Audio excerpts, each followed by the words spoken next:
Muito obrigado ao Bill Jorge Costa. Eu já peço que você fique por aqui, Bill, que nós vamos ter agora as perguntas e respostas num período de 15 minutos. A gente vai colocar o X-Ride um pouquinho mais lá na lateral, ok? E aí as poltronas ali, a Jaqueline está me auxiliando aqui, serão 15 minutinhos de perguntas e respostas com a participação dos nossos queridos congressistas. A Jaqueline irá levar o microfone até vocês. Por favor, Paulo, aqui, por gentileza.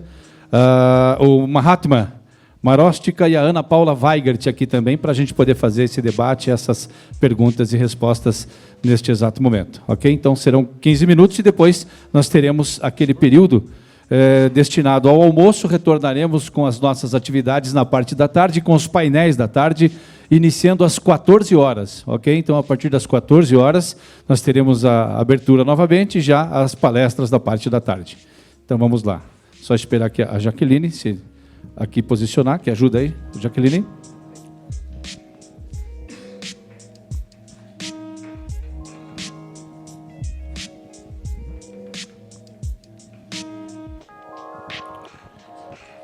Podemos então começar, serão 15 minutos. A Jaqueline irá levar o microfone. Alguém tem perguntas aqui, por favor?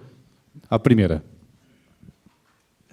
Bom dia, meu nome é Marcos, eu sou bolsista aqui no Tecpar. Eu queria perguntar para o Mahatma. Vários palestrantes falaram, e você também, sobre a questão da parte um pouco mais subjetiva da coisa, né, da vontade de ser sustentável e tudo mais. Hoje, eu acredito que talvez a venda de carros não esteja muito associada a isso, né? Se você for pegar os carros mais vendidos e os carros mais eficientes, você não tem algo linear, né? O carro hoje é um símbolo de status, inegavelmente, né? Então, a minha pergunta é: como fazer a termodinâmica substituir a vaidade nos corações? O natural, né, que acontece, isso não é privilégio europeu, de lugares que a gente às vezes acham que são muito mais civilizados que nós, é na dor, né? O que eu vejo muito assim quando a gente apresenta o carro em feiras e tudo mais, e que vem a população, mesmo as pessoas mais eventualmente humildes, com menos acesso à informação, elas olham para isso e falam: cara, eu sofro com o ar que eu respiro, e isso pode resolver o problema. Então, é na dor, as pessoas estão sentindo isso, então não é simplesmente, né, a ideologia da sustentabilidade. Hoje, em todas as camadas da sociedade, é nítido que há um incômodo, né? São milhares de pessoas por ano nascendo, e mais que isso, né? Às vezes tem um incômodo, mas a pessoa não associa diretamente uma coisa com a outra. Hoje as pessoas estão associando com isso. E, claro, se você pegar numa fatia um pouco mais instruída, e hoje começar, mesmo aqui no Brasil, às vezes no interior, faz uma enquete com quem tem menos de 25 anos. Assim, e, boa parte você vai descobrir que nem tem carteira de motorista ainda, né? Eu sou de uma época aí que nós contávamos os dias para chegar aos 18 anos e ir lá e fazer a carteira para ter o status de dirigir. Hoje o pessoal enxerga isso como um problema, né? Um pepino. Eu tenho um carro, eu tenho que estacionar, eu tenho que fazer... Então, não tenho estatísticas, números isso, mas a percepção que a gente tem de mercado é que isso já está acontecendo, e pela dor mesmo. Assim, né? O camarada tem um carro, o combustível já ultrapassou a barreira dos R$4, estacionar é cada vez mais difícil e mais caro. E, óbvio, se você está fazendo uma coisa para resolver um problema seu e ainda assim você vê que é algo nobre, né, ganha força. Mas, no meu ponto de vista, é o colapso aí que está empurrando a sociedade inteira para essa mudança. Eu sou Everaldo, sou funcionário aqui, cooperador do Tecpar há 25 anos. E, para você mesmo, Mahatma, eu fiquei com uma dúvida na tua apresentação, eu não entendi o que é transporte de vizinhança e essa é a primeira pergunta, vizinhança e o outro modelo que é passeio, né? Eu não sei exatamente se todo mundo tem a mesma dúvida.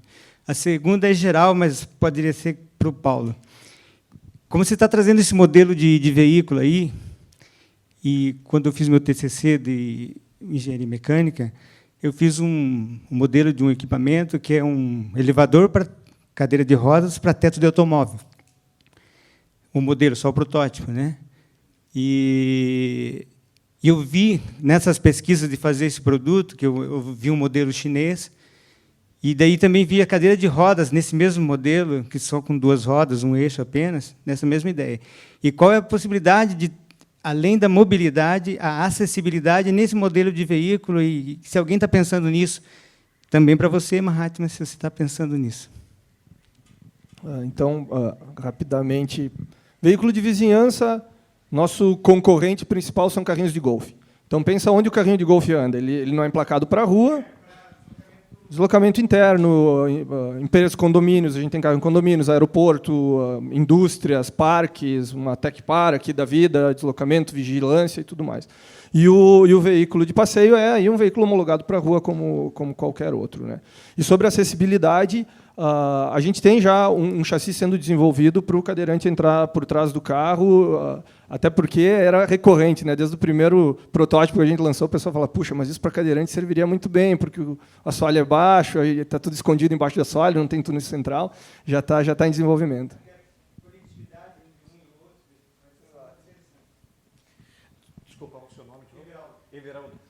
Então, Everaldo, sim, a gente tem visto algumas iniciativas bem bacanas de fabricantes chineses e sul-coreanos para tentar trazer mais alternativas para as pessoas que têm necessidades especiais.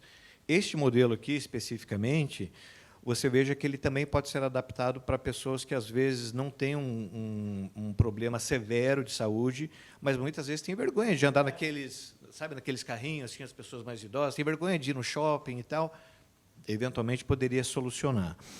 Ele traz um benefício em relação a outros modelos semelhantes, né, que não vão concorrer com a gente.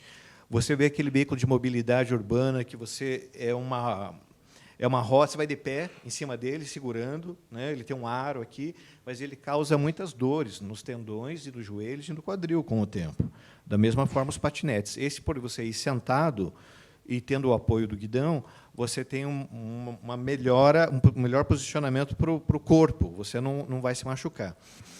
Mas, sim, a gente tem estudado cada vez mais parcerias, inclusive com uma empresa aqui do Rio Grande do Sul, chamada Genoma Living, onde eles trabalham com a intenção de longevidade, e a gente está estudando produtos para essa indústria, porque as pessoas estão vivendo cada vez mais, e queira Deus que melhor, com uma melhor qualidade de vida, a gente quer trazer produtos que tragam um melhor acesso ou acessibilidade para eles. Então, é muito provável que a gente tenha aí nos próximos meses ou mais para frente algo inédito para apresentar para este público específico que você se referiu.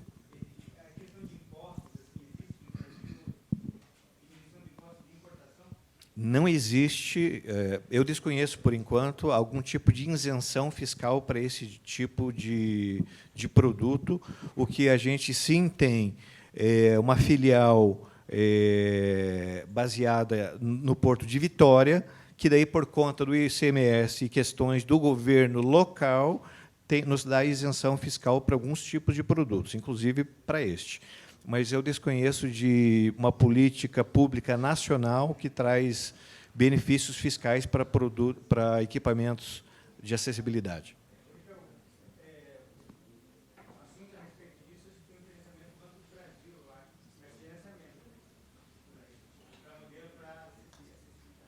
Eu vou procurar me informar mais, então. Obrigado. Só para trazer um ponto aqui. Bom, meu nome é Ivo. A Ana, acho que trouxe muito bem os cenários dos tipos de mobilidade, principalmente o compartilhado, e foi muito feliz na apresentação. E, ao mesmo tempo, o Mahatma falou um pouco sobre até o caso do Autolib, em Paris, que era um sucesso aí entre 2009 em diante. Porém, com a vinda, né, de 99, o Uber, primeiramente, você acabou inviabilizando os sistemas de compartilhamento, tanto os sistemas que eram operados até mesmo pela Citroën, Peugeot, na Europa, em alguns países, e até projetos que aqui no Brasil estavam em construção, principalmente em Curitiba, a gente tinha um em Recife também. E a minha indagação é a respeito de que soluções urbanas a gente pode estar desenvolvendo, no caso até de, quem sabe, nos rodízios, você viabilizar que veículos elétricos possam circular sem limitações, como os rodízios em São Paulo e entre outras cidades, ou você realmente criar um sistema de congestion charging, que você vai estar cobrando o acesso a cascos centrais. Então, o veículo elétrico ele pode ser isento dessas penalidades. Então, eu queria dar a opinião de vocês, o que seria um cenário para o meio urbano em relação a esses pontos. Bom, tem alguns serviços de care sharing que realmente não funcionaram, né? Talvez estava muito cedo. Então, o que eu vi também, alguns cenários onde, se não me engano, é na China que eu vi, onde alguns cenários de carros e ônibus que eles se dependendo da pista, eles como que é? Se autocarregam, isso, se autocarregam. Então, tem alguns cenários, pensando em viabilidade, relacionado à energia, ou se autocarregar pistas em algumas vias, ou troca de compra e venda de energia. Eu acho que esse tipo de modelo pode trazer um novo modelo de negócio relacionado a carros compartilhados. Então, eu acho que na área de energia, na área de carros compartilhados, já existem vários modelos, alguns ainda não se pagaram, mas que é a tendência. As pessoas terem menos carros, terem carros menores. Então, eu acho que essa é uma tendência até da mobility. Nesse ponto, há agora uma confluência aí de uma efervescência de modelos novos de mobilidade. Muitos vão morrer, muitos vão prosperar, muitos vão mudar até chegar num modelo mais... Eu acredito muito que, à medida que isso aí vai efervescendo, vai começar a fazer sentido a integração. As coisas vão cada vez mais se integrando, né, e modais vão ser complementares. Então, no caso de um car sharing, ele ainda ocupa... Claro, antes ele tinha um potencial muito maior, eu não acho que ele vai morrer, ele só diminuiu o potencial dele com a vinda do ride sharing, mas tem uma série de espaços que ele ainda ocupa bem. E ele vai ser mais um artifício para... Eu acho que a grande virada de jogo é quando começar quando tiver algum órgão integrador, e isso normalmente se espera do governo, né? O governo alemão, por exemplo, já faz coisas do tipo, que é pegar, sentar em nível institucional e olhar e falar, cara, como é que a gente vai fazer uma solução composta aí para a cidade inteira? No Brasil, a gente já vê esse tipo de coisa, né? Florianópolis, por exemplo, a gente está participando do Living Labs, que é uma iniciativa da prefeitura municipal, que juntou startups, empresas e tudo mais, pensando no macro, assim, como fazer um sistema integrado, utilizando diferentes soluções. Eu acho que esse é o ponto principal a integração desses modais, porque cada um tem uma proposta diferente e, eventualmente, eles se complementam e ocupam espaços. No momento que você tiver tudo isso de maneira inteligente e fizer a integração, você tem uma solução muito mais robusta, né? Então, imagina, eu não vejo um modal de transporte só dominando, eu vejo você saindo, pulando de um ônibus para um Uber, para um patinete, né? Hoje já acontece um pouco disso, né? Cidades ali mais modelo para esse tipo de coisa, que é onde a coisa acontece primeiro, Zona Sul de São Paulo. Cara, você pega um metrô, sai da estação, já pega uma bike, um patinete, já vai para a reunião que você tem que ir, se é um pouquinho mais longe, pega um Uber, ou se está chovendo, enfim. Eu acho que a grande evolução é colocar um sistema de inteligência integrando esses modais aí para ficar cada vez mais prático e óbvio qual que é o caminho ideal, né? E outras políticas que, como no Brasil tem aquela velha história do atraso, né? Mas, por outro lado, quando a coisa acontece, você já pode pegar exemplos que já existem e fazer funcionar direito. Por exemplo, uma tendência, o rodízio de São Paulo não é isento o carro elétrico. Você não precisa, se o seu carro é elétrico, você não participa do rodízio. Tendências, pedagiar centros urbanos. Isso aí acontece na Europa, no Brasil vai começar a acontecer pedágio porque o centrão mesmo está muito adensado. Essas iniciativas, eu imagino que, se for minimamente pensada, já nasce isentando carros elétricos disso, de zona azul, eventualmente. Enfim, aí tem, no fim, uma oportunidade aí das políticas públicas poder alavancar esse tipo de mobilidade. Mais alguma colocação, alguma pergunta?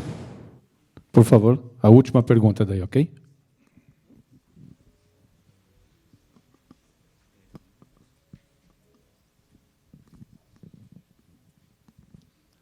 É uma pergunta para o Mahatma, né? Muito interessante essa ideia de fazer a montagem do veículo no destino e não na origem, né, do negócio. Mas com relação à responsabilidade civil sobre o fato do produto, se na montagem do veículo houver algum problema que leve a acidente, né? Como que vocês estão pensando em tratar isso?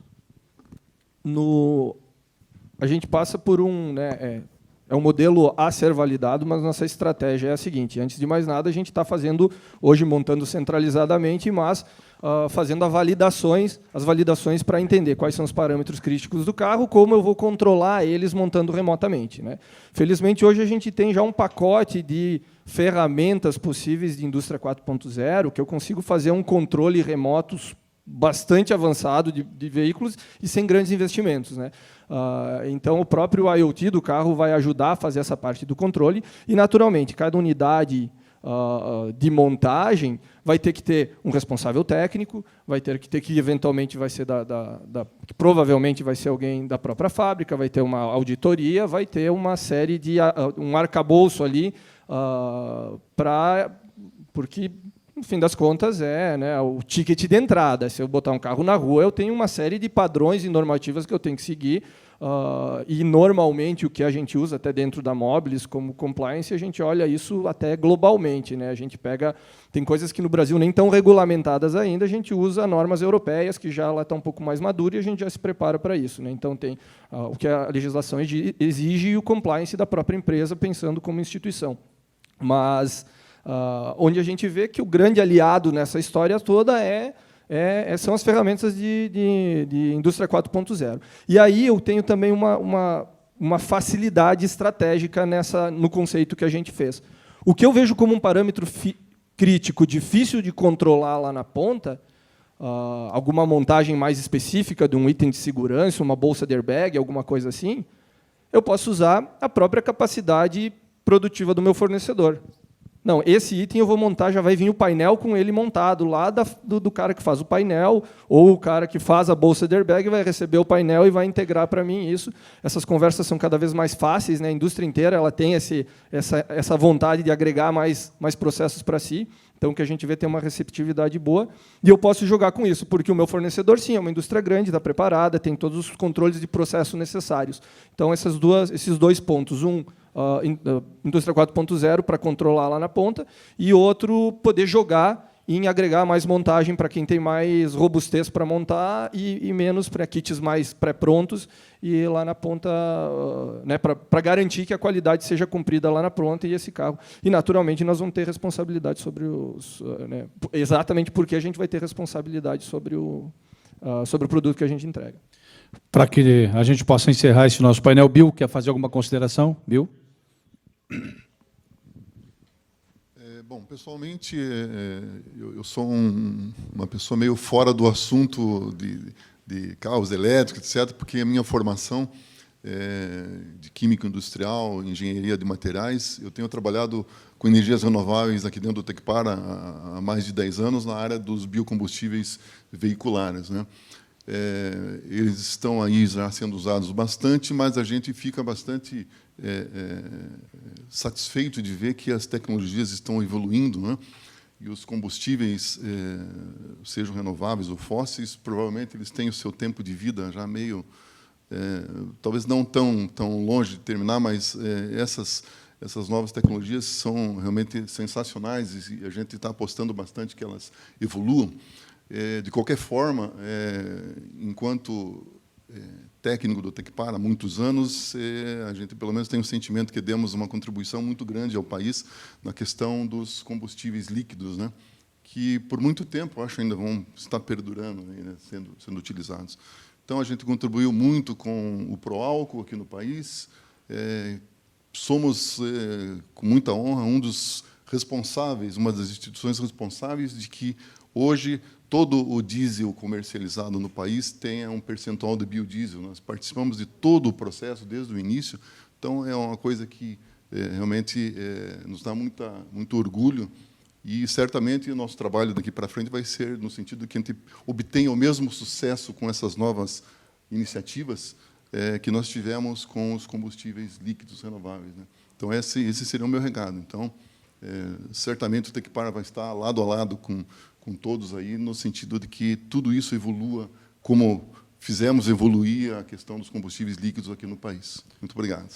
Muito obrigado. Nós estamos encerrando este painel. Obrigado, Mahatma, Paulo, Bill, Ana Paula. Peço uma salva de palmas aos nossos palestrantes deste painel.